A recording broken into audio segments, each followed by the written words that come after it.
más en la palabra de Dios. Hoy vamos a empezar el capítulo 5 de Hebreos. La semana pasada, ¿verdad?, concluimos con los hermosos pasajes de Hebreos capítulo 4, donde en los pasajes, lo que es el verso 14, 15, 16, ¿verdad?, nos amplían mucho lo que es el sumo sacerdocio de Jesucristo, cómo Él traspasó los cielos, siendo Hijo de Dios.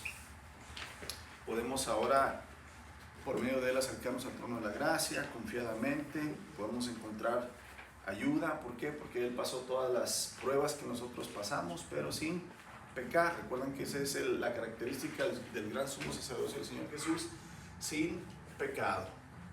Eso quiere decir que Él no tiene que estar continuamente ofreciendo sacrificios por sus pecados. No tiene que limpiarse primero Él para después poder ayudar y ofrendar por los pecados de los demás, sino que en realidad su sacrificio es una vez y para siempre, y por eso entonces su sacerdocio es mucho mayor, más supremo, más grandioso que cualquier sacerdocio aquí, ¿verdad?, en la tierra. Ahora vamos a ver Hebreos capítulo 5, los primeros 3 versos. Dice: todo sumo sacerdote es un hombre escogido para representar a otras personas en su trato con Dios. Él presenta a Dios las ofrendas de esas personas y ofrece sacrificios por los pecados, y puede tratar con paciencia a los ignorantes y descarriados, porque Él también está sujeto a las mismas debilidades. Por esa razón debe ofrecer sacrificios tanto por sus propios pecados como por los del pueblo. Prácticamente, como nos acaba de hablar del gran sumo sacerdocio de Jesucristo, el escritor de Hebreos quiere hacer comparaciones. Quiere comparar el sacerdocio del hombre con el sacerdocio del Señor Jesús. Y entonces aquí nos presenta las cualidades y las tareas que se esperaba de un sumo sacerdote, porque después va a volver a compararlas, ¿verdad?, con el sacerdocio del Señor Jesucristo, y vamos a ver que no es igual. Pero tenemos que entender, hermanos, por qué es tan importante conocer y comprender el ministerio del sumo sacerdote.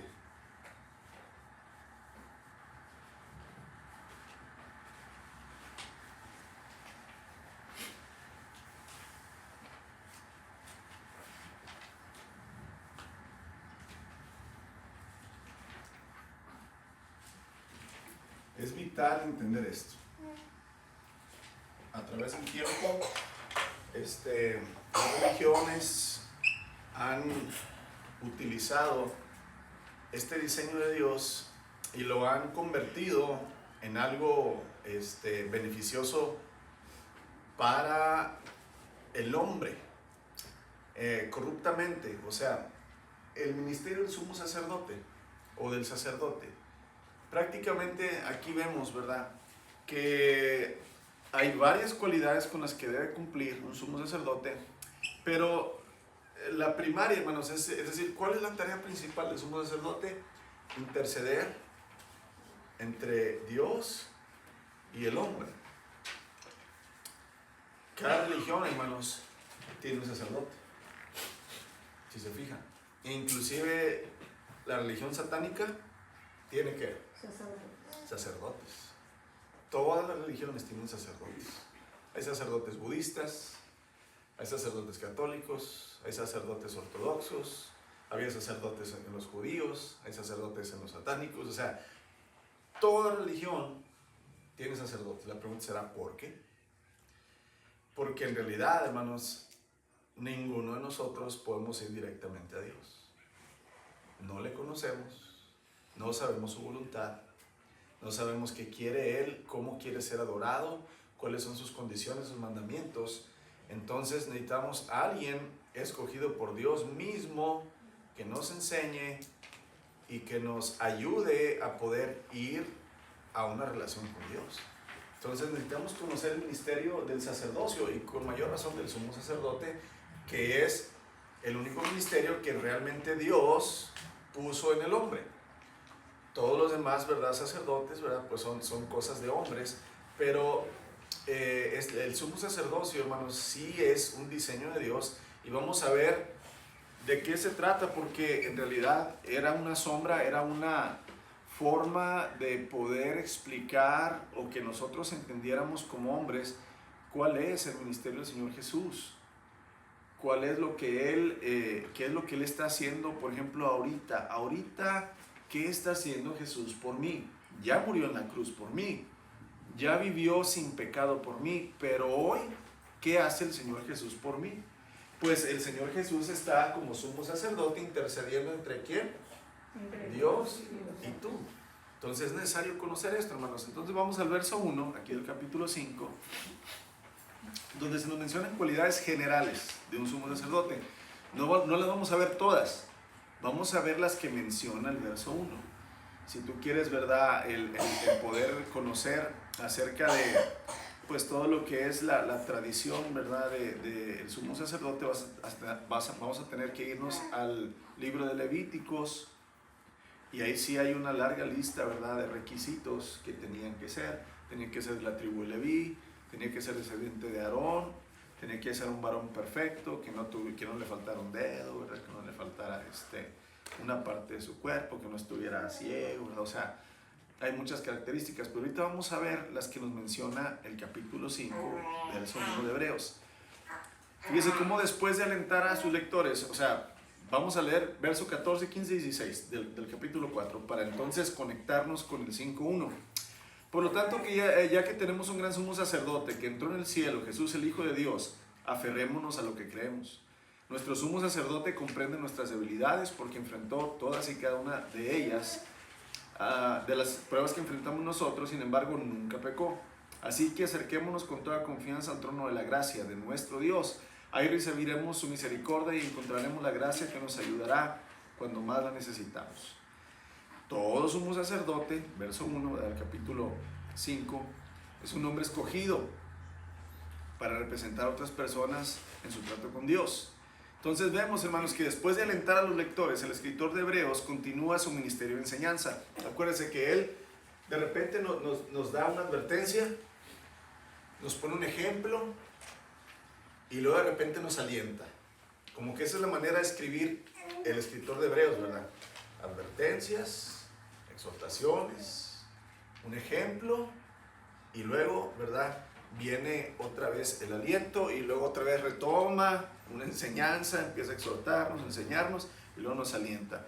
Pues ahora, ¿verdad?, prácticamente empieza a enseñarnos las habilidades necesarias, hermanos, para que él quede servir como un sumo sacerdote. Lo vuelvo a repetir, no cualquiera podía ser.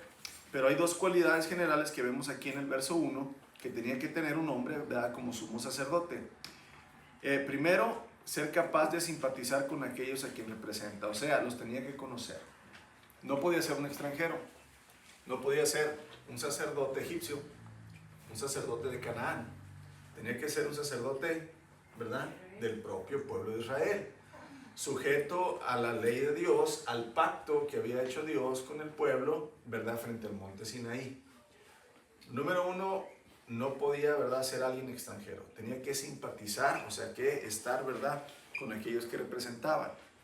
Número 2, debió haber sido escogido divinamente. No se votaba para decir aquí, a ver, hermanos, ¿cuántos de nosotros queremos que el hermano Rubiciel sea sumo sacerdote? Levante la mano. ¿Cuántos están de acuerdo? No sé si así. Era escogido ¿por quién? Por Dios. Nadie podía darse, ¿verdad? Yo quiero ser sumo sacerdote ahora o hacer campaña, ¿verdad? Y hacer que los demás votaran por él. No era así. Tenía primero que simpatizar con los que iba a representar. Número 2, tenía que ser escogido divinamente. Y número 3, hermanos, ser de la descendencia de Aarón, de la tribu de Leví. Ninguna otra tribu y de ninguna otra familia podía venir el sumo sacerdote. Había muchos sacerdotes. Había muchos levitas, pero había un solo sumo sacerdote. Todos los levitas, hermanos, vamos a ponerlo así, todos los sacerdotes del pueblo de Israel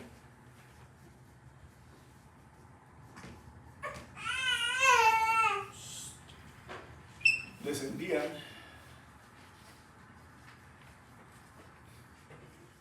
de la tribu de Leví. Todos los sacerdotes. Ahora, los sumos sacerdotes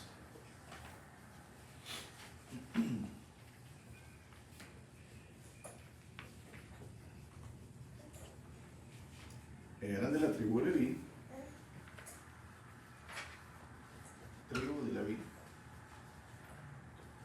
pero de la familia de Aarón. O sea, estos eran todavía más exclusivos, ¿sí?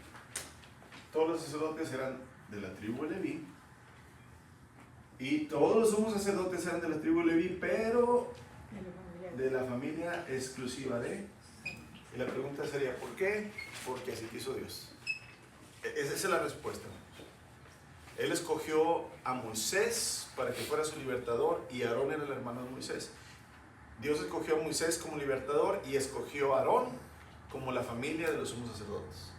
¿Por qué? Porque Dios hace lo que Él quiere. Lo que Él quiere. No hay otra explicación. No es porque Aarón fuera mejor hombre que los demás. No es porque Aarón se haya ganado el favor de Dios. Es porque Dios quiso, hermanos. Lo escogió. Entonces, tenemos que entender que estas tres características son las características más generales para que alguien pudiera ser sumo sacerdote. Ahora, un sumo sacerdote representaba a los hombres en los asuntos por los cuales son responsables ante Dios. El sumo sacerdote, hermanos, no es responsable del alma de las personas. No es responsable, ¿verdad?, de lo que las personas hacen o no hacen. Es responsable de la tarea que Dios le ha dado. Es como hoy en día, ¿verdad?, vamos a llamarle los ministros, ancianos o pastores, llámele como usted quiera, ¿verdad? No somos responsables por ustedes en todas las áreas. Somos responsables de lo que Dios nos ha encomendado. Por ejemplo, Pablo le dice a Timoteo, Timoteo, tú vas a ser pastor, eres pastor. Dice, reprende, exhorta, aconseja, disciplina, anima a tus hermanos. Esa es la responsabilidad que Dios nos va a dar delante de ustedes, ¿verdad? Yo no voy a ser culpable, hermanos, si yo te estuve hablando y hablando la verdad y tú no hiciste caso. Allá cuando lleguemos al cielo no va a decir Dios, no, es que ves, tú no pudiste hacer que, ¿verdad?, fulano o fulana no hicieran caso. No, hermanos, no es así. Yo soy responsable por lo que Dios me encargó. ¿Los alentaste? ¿Sí o no? ¿Les predicaste la verdad? ¿Sí o no? ¿Les serviste en amor? ¿Sí o no? Entonces, tenemos que entender que el sumo sacerdote nada más era representante en algunos asuntos responsables ante Dios. Entonces es necesario que el sumo sacerdote sea hombre. O sea, el sumo sacerdote no puede ser un ángel, hermanos, que Dios enviara, o un ser especial. Tenía que ser un hombre, o sea, tenía que ser un ser humano. Aarón y sus sucesores, o sea, sus hijos, los hijos de sus hijos, representaban a la nación de Israel en la presencia de Dios. Imagínate qué extraño, ¿no? Vamos a ponerlo así. Vamos a hablar de un número, por decirlo así, 5 millones. ¿Sí?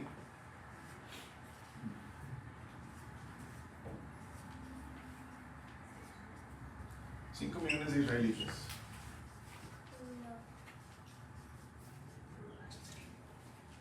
De esos 5 millones, uno, hermanos, el sumo sacerdote, era el único que podía entrar ¿a dónde? Presencia. Presencia de Dios. Estos 4.999.999 no podían entrar. Nada más uno, el escogido por Dios. Una sola vez al año.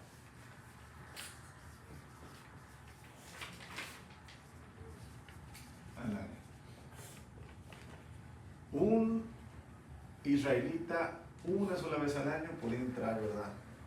¿Para qué? Para representar a quién, hermanos. ¿A todo el qué? A todo el pueblo. Este hombre, hermanos, ofrecía sacrificios para el perdón de pecados del pueblo.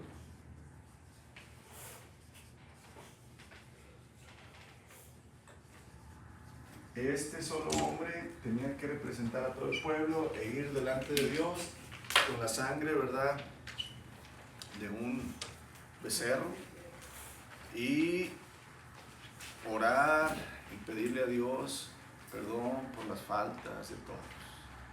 Rociar la sangre delante, ¿verdad?, del trono de Dios, que es el propiciatorio, que es la tapa del arca del pacto, una vez al año. Ese era el encargo principal de los hombres, ¿verdad?, como sumos sacerdotes que representaban a todo Israel en la presencia de Dios. Estos sacerdotes también eran israelitas y conocían las condiciones bajo las cuales vivía el pueblo. Se exponían a las mismas tentaciones y a las mismas pruebas. O sea, este hombre no era diferente a quién, hermanos. La única diferencia es que Dios lo escogió como sumo sacerdote. O sea, no era escogido porque era especial o una raza especial. Era escogido por Dios, pero él también, al igual que los otros 5 millones de israelitas, tenía tentaciones, pruebas, tenía, ¿verdad?, que pasar todas las circunstancias de la vida como cualquier hombre. Y eso hay que entenderlo. Se dice en el verso 1, hermanos, que la tarea del sumo sacerdote es la presentación a Dios de ofrendas y sacrificios por el pecado. ¿Con qué fin? Con el fin de cumplir la forma satisfactoria de sus deberes. Un sumo sacerdote necesita no solo presentar atención al cumplimiento de los rituales, algo que pasaba mucho, hermanos, y aquí hay que tener que entender, ¿verdad? Cuando tenemos rituales, ¿qué es un ritual, verdad?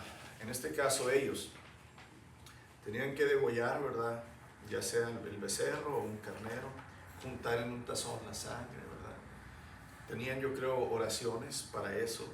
Y luego ellos tenían que poner, el sumo sacerdote una vez al año, hermanos, tenía una vestimenta especial, donde tenía un pectoral, ¿verdad?, con 12 piedras preciosas. Cada piedra representaba al pueblo de Israel, es como decir, un rubí, una esmeralda, un topazo, ¿verdad?, piedras preciosas. Tenía un gorro también especial, tenía un manto azul. O sea, todo era un rito lo que ellos hacían. La forma en que lo hacían era un rito, ¿verdad? O sea, eran cosas que tenían que hacer. Ahora, el sumo sacerdote no nada más tenía que fijarse a hacer bien las cosas en el ritual. Primero tenía que hacer bien las cosas, ¿dónde? Dentro de él. Tenía que tener una vida, hermanos, realmente dedicada al Señor. Una vida realmente que le agradara a Dios. ¿Por qué? Porque el día que entraba, hermanos, él al lugar santísimo, y no estaba él, hermanos, viviendo en santidad, donde abría así el telón, que haya muerto. Imagínense el temor que debía sentir el sumo sacerdote cada vez que se acercaba el tiempo de ir a la presencia de Dios. Él sabía que era pecador, él sabía que tenía faltas, y él sabía que si no iba bien limpio, hermanos, bien consagrado a Dios, al dar el primer paso en el lugar santísimo, caía. Algo bien curioso, en las túnicas de los sumos sacerdotes les ponían campanitas, unos cascabelitos. Porque acuérdense, nadie podía entrar ahí, nada más él. Aunque él se muriera, nadie podía entrar por él, hermanos. Entonces, ¿qué hacían? Le amarraban una cuerda y le ponían cascabelitos. ¿Para qué? Para que los otros sacerdotes que estaban, ¿verdad?, atrás, vamos a ponerlo así, imagínate que tú estás viendo por arriba el edificio. Este es el lugar santísimo, este es el lugar santo. Todos los sacerdotes podían entrar al lugar santo. El sumo sacerdote es el único que podía entrar al lugar santísimo, ¿sí? No era grande, estamos hablando de un cuarto pequeño. Entonces, cuando él entraba, traía el tazón con la sangre, ¿verdad? Entonces, él oraba ahí adentro y caminaba para que se escucharan los cascabelitos. Así sabían los otros sacerdotes que estaba vivo.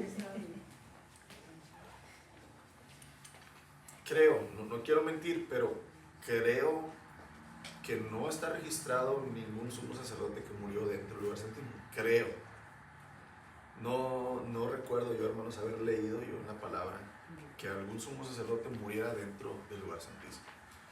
pero por si acaso, ¿verdad? Le digo, traía una cuerda, porque si moría ahí, tenían que sacarlo estirando, porque Dios así lo había querido, hermanos. El Señor así lo había querido.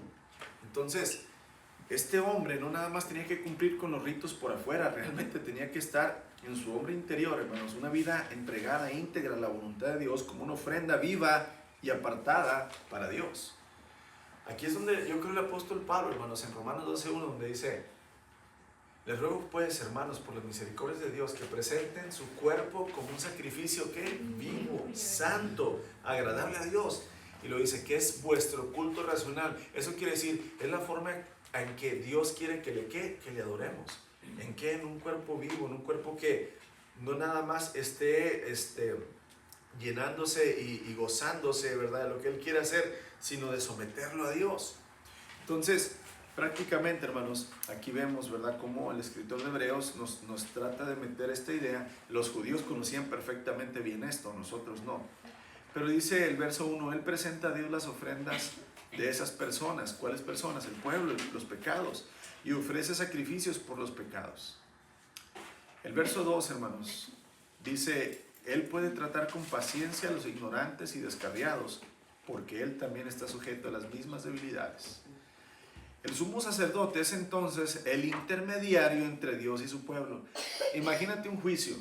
Yo creo que todos hemos visto en alguna película, alguna telenovela, algún documental, un juicio.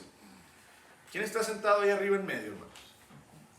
El juez. El juez, ¿verdad? El juez está en su silla, ¿verdad? Custodiado por algunos guardias. Tiene una bata negra, ¿verdad? Tiene un martillo de madera que representa, ¿verdad?, autoridad. Tiene ahí la ley, la constitución de su lado. ¿Y quién está sentado ahí abajillo? El acusado. ¿Y quién está hablando entre el acusado y el juez? El abogado, el intermediario. Prácticamente, hermanos, el abogado era el sumo sacerdote. Él era el que estaba ahí, ¿verdad?, hablando entre Dios y el hombre, el que conocía, hermanos, la ley, que conocía, ¿verdad?, los ritos, conocía, ¿verdad?, los sacrificios, las ofrendas, los porqués. Y entonces él era el que intercedía entre Dios y su pueblo. El sumo sacerdote, que representa al hombre ante Dios, no puede nunca perder la paciencia, hermanos, con él a quien representa. Imagínate que un abogado, hermanos, se canse de su cliente, ¿verdad? Y luego que se ponga en contra del cliente. No, hombre, ya me cansaste, ahora te voy a echar, ¿verdad? No, o sea, el abogado siempre tiene que estar, hermanos, a favor del acusado, claro, sin romper la ley. O sea, tiene que ver en la manera, hermanos, de por medio de la ley poder ayudar a quién, al acusado. Pues bueno, el sumo sacerdote, hermanos, era un hombre. Y acuérdate que los hombres nos desesperamos. Los hombres, ¿verdad?, tenemos límites. Los hombres tenemos formas de pensar. No compartimos muchas cosas. Entonces este sumo sacerdote dice, hermanos, que él no podía perder la paciencia a quien representaba, a pesar del pecado y de las faltas que esa persona tenga. Imagínate interceder por alguien que violó y mató a una niña, hermanos, y tú ser el defensor. Pues Jesús hace eso por los que se han arrepentido, inclusive por ese que violó y asesinó a una niña. Si se arrepintió y si obedeció al Señor, el Señor lo perdona. Pero es increíble, hermanos, cómo el Señor Jesús puede interceder por los pecadores. Porque nosotros nos creemos pecadorcillos, ¿verdad?, de nivel número 10. ¿Verdad que sí? No nos creemos muy malos. Así que digas tú. Si te vas al Apocalipsis, hermanos, y empiezas a ver una lista que el Señor dice: ni los borrachos, ni los adúlteros, ni los que se echan con varones, ni los mentirosos. Fíjate cómo son pecados tan diversos, hermanos, ¿verdad? Dice: borrachos, Y luego dice adúlteros. Y luego dice mentirosos. Y luego dice, no dice homosexuales, pero dice los que se echan con varones, ¿verdad? Ladrones. Fíjate, ladrones. No dice ladrones de banco, nada más dice ladrones. No entrarán. En el reino.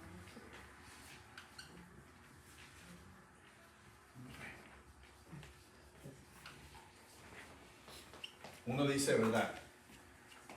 Ay, yo nomás me echo unas mentirillas de vez en cuando. Piadoso.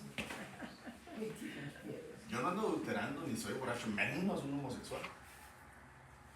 Pero hermanos, el Señor dice, ninguno de estos. No menciona toda una lista exhaustiva, porque lo que nos quiere decir el Señor es, no importa el pecado que tú creas tener, grande o chico, si no has sido perdonado, no entrarás.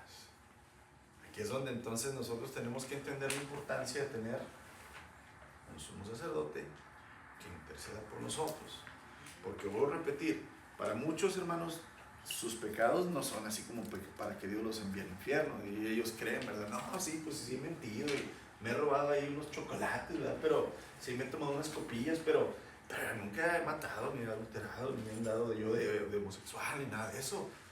¿Por qué me merezco el infierno? Porque para Dios, hermanos, un pecado es una ofensa eterna delante de Él. Tú y yo no comprendemos por qué somos pecadores. Porque desde que tenemos memoria, hermanos, hacemos malas cosas. Se nos hace natural y normal el pecado. Pero Dios, como es santo, santo, santo, puro, puro, puro, hermanos. Una mentirilla delante de Dios. Imagínate una pared, ¿verdad? Hermosa, blanca, brillosa, hermanos. Y le avientas, ¿verdad? Así una bolita con pintura negra, así. Y estaba toda la pared gigante, hermano. Pero le avientas una bolita con pintura negra. ¿Sigue siendo perfecta esa pared? No.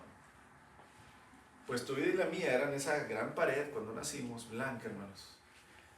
Pero ya desde que tú tienes conciencia del bien y el mal y cometes tu primer mentirita blanca, ya estás manchado. Ya estás manchado. Y entonces no puedes, hermanos. Nada impuro entra al reino de los cielos. Es una ciudad perfecta, santa, donde el que está ahí es Dios, un Dios santo y perfecto. Por eso él en Isaías dice, estemos a cuenta hoy. Dice, si tu pecado fuere rojo, rojo como la grana, dice, yo lo limpiaré y será blanco como la nieve. Aquí es donde tenemos que entender que Dios nos ama y Dios ha hecho todo lo posible, hermanos, para que todo ser humano, quien se arrepienta, entre en su reino. Pero hay una condición. Tiene que ser por medio de la intercesión del sumo sacerdote, pues que ya sabemos quién es, ¿verdad? Jesucristo. Jesucristo, el Hijo de Dios. Por eso cuando el Señor dice, yo soy el camino, la verdad y la vida, nadie viene al Padre si no es por mí. Nadie viene al juez si no viene por mí primero. No puedes ir tú directamente con el juez. ¿Qué va a suceder, hermanos? Ya sabemos, Génesis, Apocalipsis capítulo 19, adelante, delante del gran trono blanco, en aquel día dice, el mar entregará a sus muertos, la tumba entregará a sus muertos, grandes y pequeños, todos serán juzgados delante del trono de Dios por las obras que hicieron, serán abiertos los libros y el libro de la vida. Y el que no se encuentre escrito su nombre en el libro de la vida será echado al lago de fuego. Ahí sí se van a presentar delante de Dios todo el mundo, pero el que no escogió a Jesús como sumo sacerdote aquí en la tierra, aquel día no va a haber abogado, hermanos. A los que no escogieron al Señor Jesús seguirlo, van a tener que defenderse entre comillas, van a tener que presentarse delante de Dios y no va a haber cómo defenderse, porque sus propias obras los van a acusar. Pero nosotros que hemos, ¿verdad?, creído en el sacerdocio del Señor Jesucristo, vamos a ser presentados delante de Dios, pero no en un juicio, sino en un tribunal, que es diferente. En ese tribunal se nos va a premiar, hermanos. Qué incomparable nuestro Dios. ¿Qué merecemos nosotros, hermanos? Por más buenos que hayamos sido y que hayamos dado nuestra vida, hermanos, aquí en la tierra, para el Evangelio, ¿qué nos vamos a merecer? Y aún así Dios nos quiere dar. Pero no vamos a estar nosotros como siendo juzgados en el juicio para ver si entramos o no. No. Los que se han arrepentido y viven en arrepentimiento, como lo dice la palabra, hermanos, han obedecido y están obedeciendo al Señor y han sido rescatados del juicio.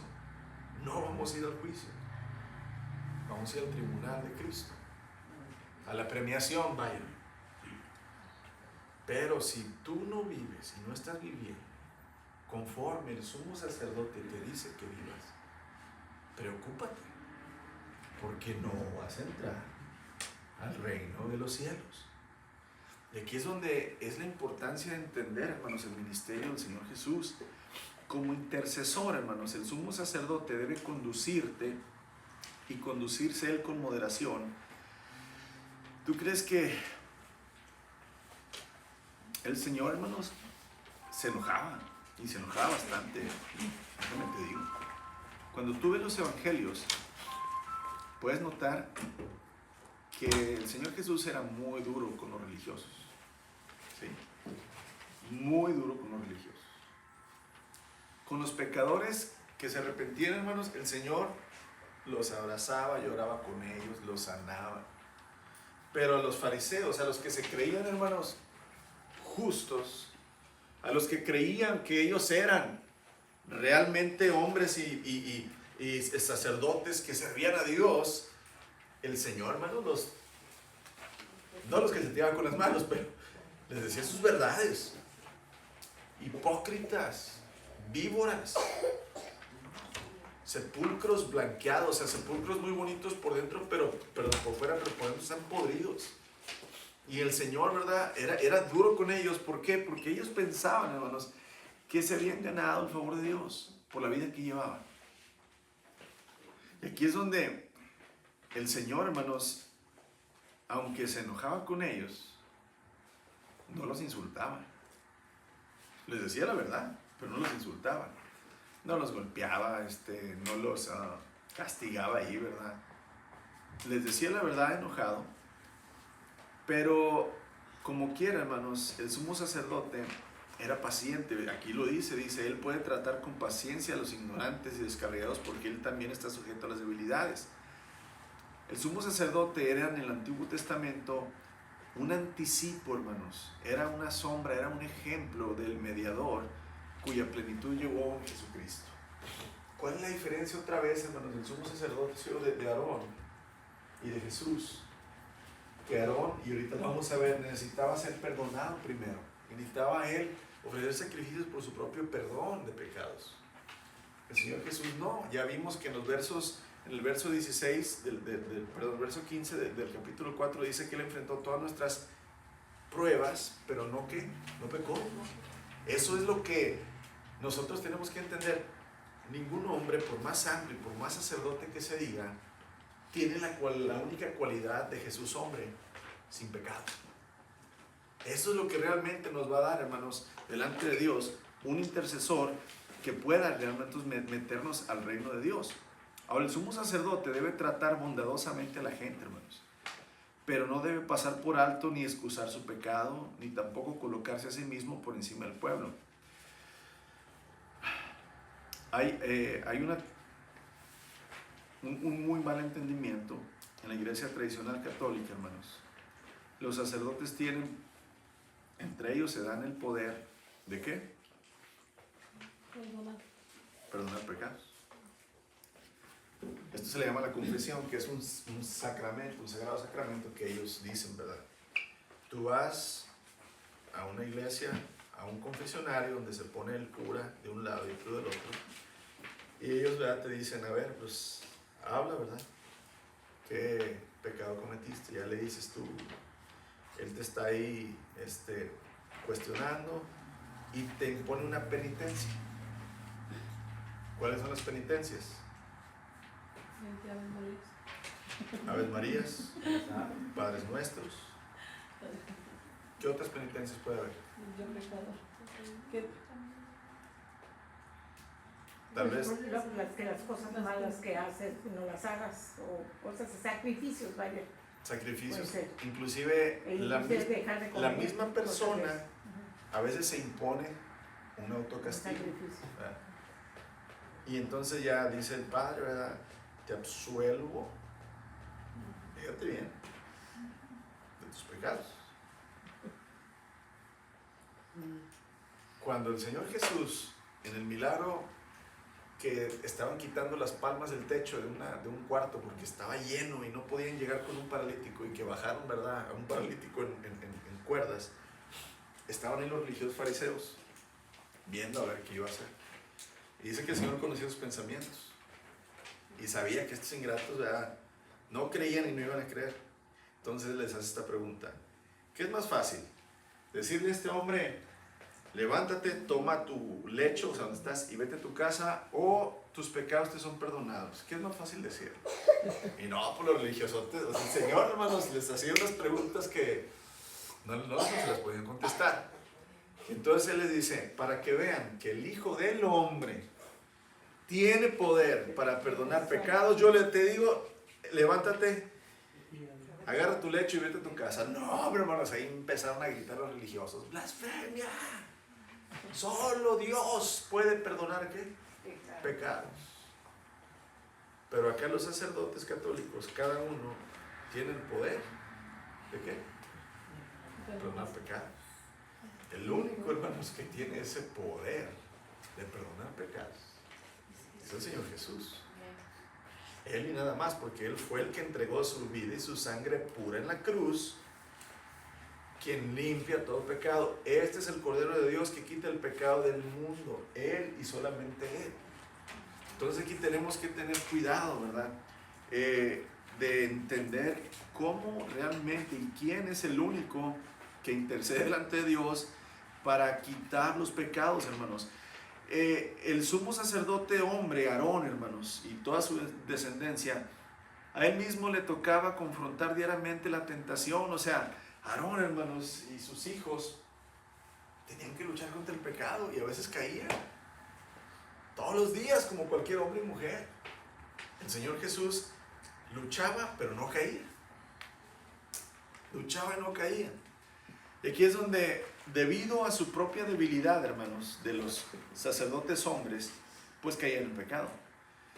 Puesto que el sumo sacerdote debía enfrentar su propia naturaleza pecadora, eso hacía que él, hermanos, estuviera en igualdad de condiciones con la gente que buscaba su intercesión por los pecados que ellos habían cometido por su debilidad. Qué extraño, ¿no? O sea, yo soy pecador y voy con otro pecador para que interceda delante de Dios y dé sacrificios para que Dios perdone mis pecados. Y yo creo que yo le podía preguntar, bueno, pero Brandon, tú ya te ofreciste por tus pecados.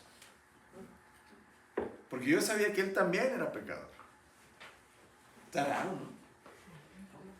Y yo creo que los israelitas también por un tiempo así analizaban esto, hermanos. Y yo creo que ellos decían, es que tiene que haber uno que realmente no haya pecado. Tiene que haber uno. Y sí, va a haber uno, hermanos, pero hasta que llegara el Señor Jesucristo. A Él se le iba a reservar esa frase, sin pecado. Además, hermanos, a causa de su capacidad para identificarse con su prójimo, pues Él podía tratarlos bondadosamente para guiarlos a Dios. Damos vuelta. O sea, en pocas palabras, como Él también era pecador y Dios había tenido misericordia con Él y paciencia y amor, pues se suponía que cuando llegara un pecador, Él también iba a ser, ¿qué? Paciente y amoroso con esa persona. Es como cuando ya, pues, tienes miedo de que en México, por ejemplo, dices tú, no, hombre, ir con la policía me sale peor. Esos son más tremendos que los malos, dice. O sea, en lugar de ser, se supone, servidores públicos que te ayuden y que tengan compasión de ti, pues están peor, ¿verdad? A veces que los propios malos. Pues aquí la idea es lo contrario, ¿verdad? Es decir, el sumo sacerdote tenía que ser alguien que comprendía muy bien, que tenía paciencia, bondad, compasión para los que venían con él a ofrecer sacrificios, porque él también, ¿verdad?, era débil. Por el verso 3, hermanos, estamos en el capítulo 5. Por esta razón, hermanos, debe ofrecer el sumo sacerdote sacrificios tanto por sus propios pecados como por los del pueblo. El versículo 3 es una nota que explica, en la cual el escritor de Hebreos enfatiza lo que ya ha afirmado en los otros versos, que indica la debilidad del sumo sacerdote, hermanos. Aarón tenía debilidades, ¿verdad? Aarón tenía debilidades. Su familia tenía debilidades, ¿verdad? Todos los sacerdotes tenían debilidades. Toda la tribu de Leví tenía debilidades. Ahora, es una obvia referencia al Levítico capítulo 9, 7, y ahí vienen varias citas donde usted puede ir y ver cómo el sumo sacerdote tenía que ofrecer sacrificios primeramente por él, ¿verdad? Aquí se nos dice que a Aarón se le pide sacrificar a Dios una ofrenda por el pecado, un holocausto por sí mismo y otro por el pueblo. El escritor de Hebreos indica la obligación, hermanos, que tiene el sumo sacerdote de ofrecer un sacrificio por sí mismo, por el pueblo al que representa. Es decir, antes de ofrecer sacrificios por el pueblo, tenía que ofrecer sacrificios por él. Siempre, siempre. Y pues entonces aquí, hermanos, debemos de recordar que si bien el escritor de Hebreos está trazando un paralelo quiere decir, ¿verdad?, ir comparando las cosas, ¿verdad? Aquí le vamos a poner a Aarón representando a los sumos sacerdotes de hombres, ¿verdad?, y a Jesús. Entonces quiere hacer comparación, ¿verdad? Quiere que veamos las características y las diferencias entre ellos. Hermanos, Jesús, el gran sumo sacerdote, no tiene comparación, ¿sí? La diferencia más significativa, o sea, ¿qué tanto era diferente Jesús como hombre, hermanos? Pues Jesús no necesita ofrecer sacrificios día tras día, primeramente por sus pecados y después por los del pueblo. Él hizo un sacrificio por los pecados de ellos una vez y para siempre cuando se ofreció a sí mismo. Qué pequeña diferencia, ¿verdad? Un solo sacrificio una vez, hermanos, y para siempre. Por el momento, hermanos, sin embargo, el escritor, en estos 3 versos del capítulo 5, está hablando de los sumos sacerdotes de la era, ¿verdad?, veterotestamentaria. Esto quiere decir del Antiguo Testamento. Él alude al ritual de la entrada anual del sumo sacerdote al lugar santísimo en el día de la expiación. Es decir, en el 10º día del 7º mes, Dios tenía establecido todo, hermanos. ¿Qué día iba a ofrecer el sacrificio por el pueblo? El sumo sacerdote lo ofrecía en el 10º día del 7º mes, que más o menos es octubre. Cada octubre, una vez al año, entraba, ¿verdad?, el sumo sacerdote y ofrecía una vez el sacrificio. Ahora, ¿qué es lo que hacía, hermanos? Aquí hay una lista de lo que hacía ese día el sumo sacerdote. Número 1, ofrecer un becerro como ofrenda por su propio pecado. Pero imagínate que ya va a llegar el día de la expiación. Expiación quiere decir, hermanos, no es tanto perdón de pecados. La expiación es como decir pagar la multa para que quede libre. Pero eso no quiere decir que ya se borró lo que hizo. Pero se pagó la multa. Ese es el día de la expiación. Los sacrificios expiaban los pecados. Los sacrificios pagaban la multa, pero no los quitaban. ¿Sí? Entonces tome eso en cuenta, ¿verdad? Por eso le llaman el día de la expiación. Imagínate que es el día de la expiación. Al otro día, yo soy el sumo sacerdote. Yo ya estoy preparándome, hermanos, desde mucho tiempo antes para estar, ¿verdad?, bien con el Señor. Llega ese día, primero ofrezco un sacrificio por mi pecado. Y luego, ¿verdad?, entro al lugar santísimo, el lugar santo con incienso. Siempre el Señor tenía, les había dicho que tuvieran incienso, hermanos, un aroma agradable. Ese aroma y ese humito que es el incienso representa las oraciones, ¿verdad?, del pueblo de Dios hacia Él, porque suben, ¿verdad?, como una ofrenda agradable. Entraba Él al lugar santísimo con el incienso, con el tazón de la sangre, hermanos, rociaba la sangre, ¿verdad?, del becerro sobre el propiciatorio. El propiciatorio,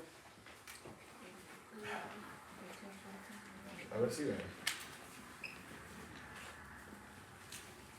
Dios le había dicho a Moisés que construyera, este se le llama una arca, pero es un cofrecito, ¿sí? Un cofrecito de madera y todo chapado en oro, ¿verdad? Lo iba a recubrir de oro.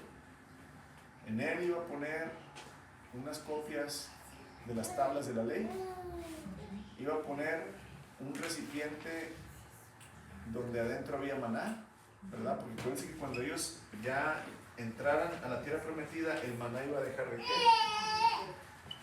Y también le dijo que pusiera la vara de Aarón, una vara que Aarón tenía, hermanos, y que una vez el pueblo de Israel desafiaron la autoridad de Aarón y de Moisés y dijeron, ¿por qué nada más ustedes? Nosotros también podemos mandar y también Dios nos puede hablar. Y entonces Dios le dijo a Aarón, ¿sabes qué? Diles a todos los ancianos del pueblo que se presenten, los que andan haciendo jeribilla, ¿verdad? Aquellos que andan haciendo política, que traigan sus varas. Y tú dile a Aarón que traiga su vara. Una vara, ¿verdad? Es como la que usan para caminar grande. Y Dios le dijo, la vara que reverdezca, que le salgan flores, sobre esa vara es el que yo he escogido y es al que se van a sujetar. Y entonces, obvio, hermanos, ¿cuál vara creen que le salió otra vez? La de Aarón. Entonces Dios le dijo a Moisés, construye, es pequeño, es como de 1 metro por 1 metro, ¿verdad? Así, como de este alto. Un cofre, imagínense un cofre. Lo van a poner, ¿verdad?, de puro oro. Y luego vas a hacer una tapa, le dijo Dios a Moisés, donde va a haber 2 querubines. Imagínate aquí una sala, ¿verdad?, que están viendo los querubines, ¿verdad?, hacia acá. Ahí tienen unas alas y las otras alas, hermanos, ellos se tocaban con las alas. Entonces, si tú lo ves así, hermanos, haz de cuenta que es un respaldo y un asiento y unos, o sea, un trono, ¿sí? Un trono. Después les enseño una foto donde pueden imaginarse más. Eso era lo que había en el lugar santísimo, es la única cosa que había ahí, ¿verdad? Entonces, entraba el sumo sacerdote, hermanos, y no rociaba la sangre en todas partes, la tenía que rociar nada más, creo que del lado izquierdo, nada más. Lo dice, creo que en Isaías o en Ezequiel, que nada más del lado izquierdo. Después les voy a explicar por qué rociaba la sangre. Pero esta arca, hermanos, en ella, vamos a decirlo así, la presencia de Dios se sentaba. ¿Sí? Aquí estaba Dios, todo el tiempo con su pueblo, todo el tiempo, día y noche. Él le dijo, ¿verdad?, a su pueblo, yo estaré con ustedes. Donde ustedes vayan, yo voy a ir. Yo voy a ir delante de ustedes. Entonces, esto, ¿verdad?, representaba a Dios, la ley, ¿verdad? La provisión y la autoridad del pueblo de Israel era Dios. Él los proveía, Él los cuidaba y Él los guiaba con su ley. Siempre. Entonces, ahí es donde entraba el sumo sacerdote y hacía su rito de echar, ¿verdad?, la sangre, porque acuérdense, hermanos, que en la sangre está la vida. Y dijo el Señor Jesús, de cierto, el que pecare, en verdad morirá. Porque la paga del pecado la consecuencia del pecado es muerte. Entonces tenía que morir un animal, hermanos, para que la sangre fuera tomada y fuera rociada delante del trono de Dios, para que Dios expiara, o sea, pagara la multa por los pecados. Ahora, después de esto, hermanos, de haber sacrificado, no se acababa ahí el rito.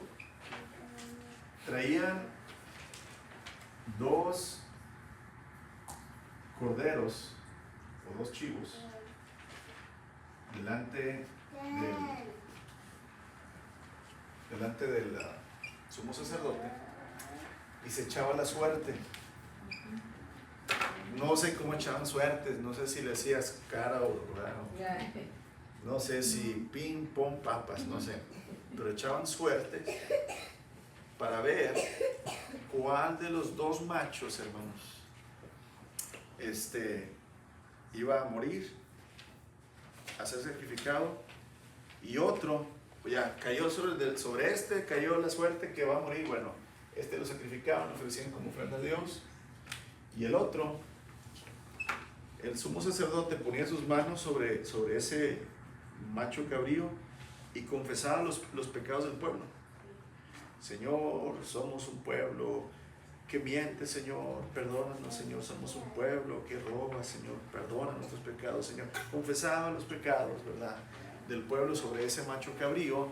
Y entonces, hermanos, prácticamente este que quedaba vivo, hermanos, lo mandaban al desierto y se iba. ¿Qué simbolizaba eso? Simbolizaba que los pecados del pueblo Dios los apartaba y se los llevaba y nunca más volvían. Y el otro, ¿verdad?, simbolizaba que Dios había pagado con la sangre el precio del pecado. Y todo esto, ¿verdad?, lo hacía el sumo sacerdote. Nada más él lo podía hacer, nadie más.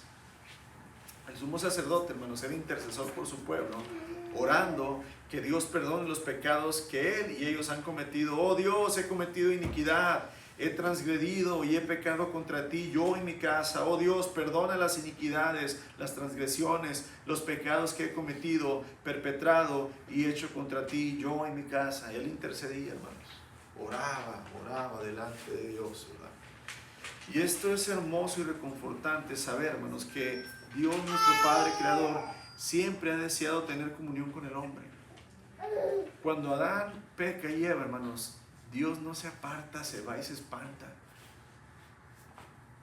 ¿Quiénes son los que van y se esconden? El hombre. El Señor dice que bajó, como cada día bajaba y caminaba con el hombre y le dijo: Adán, ¿no te hallo? ¿Dónde estás? Él sabía dónde estaba, pero quería hacer reflexionar a Adán. Y Adán le responde: es que me escondí porque estuve desnudo. ¿Quién te enseñó que estabas desnudo, Adán? ¿Acaso comiste del árbol que te dije que no comieras? Pero Dios volvió a bajar, hermanos. Pero el que se escondió fue el hombre. Pero Dios le había advertido: el día que tú desobedezcas vas a morir. Pero Dios ya había, hermanos, planeado desde antes de la creación del mundo una forma en que nosotros pudiéramos otra vez volver hacia Él.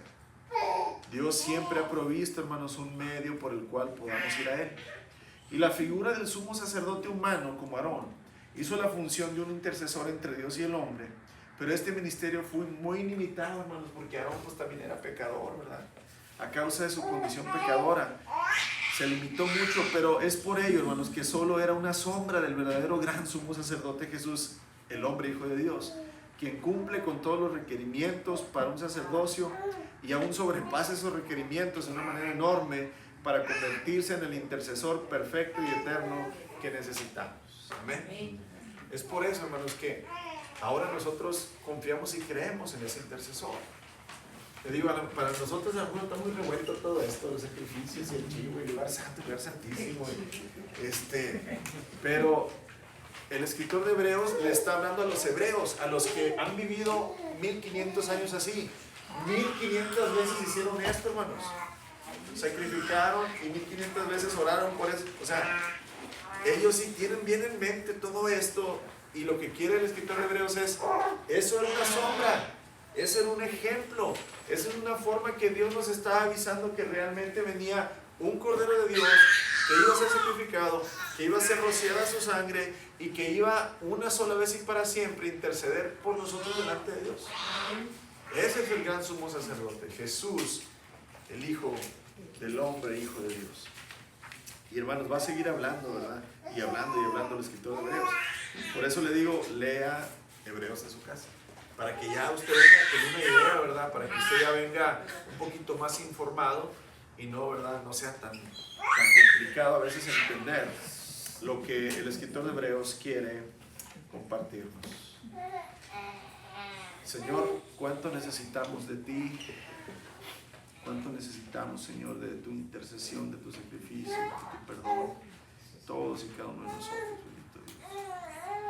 No hay nadie, Señor, que podamos rescatar a nosotros mismos. No hay nadie, Señor, de nosotros que sea perfecto, sin pecado, para poder ir a ti. Necesitamos al único, Señor, que vivió y murió sin pecado, al que te conoce, al que ha hecho toda tu voluntad, Señor, al que siempre te ha servido perfectamente para que Él interceda y podamos llegar a tu trono de gracia, bendito Dios. Te damos gracias por Jesús, tu Hijo, a quien enviaste y que nos ha dado esa oportunidad, Padre, de regresar a ti. Perdónanos, Señor, porque hemos pecado. Perdónanos, Señor, porque hemos vivido, Señor, en iniquidad, en maldad. Ayúdanos, Señor, con tu Santo Espíritu, Señor, a ser guiados y vivir siempre, Señor, en arrepentimiento y en obediencia, Padre, hacia ti. Te amamos, Señor Jesús, porque nos has amado primero. Y te damos gracias porque hoy tenemos confianza que tú, Señor, nos has salvado, si es que estamos, Señor, pegados en ti. En tu nombre, Señor, oramos y damos gracias.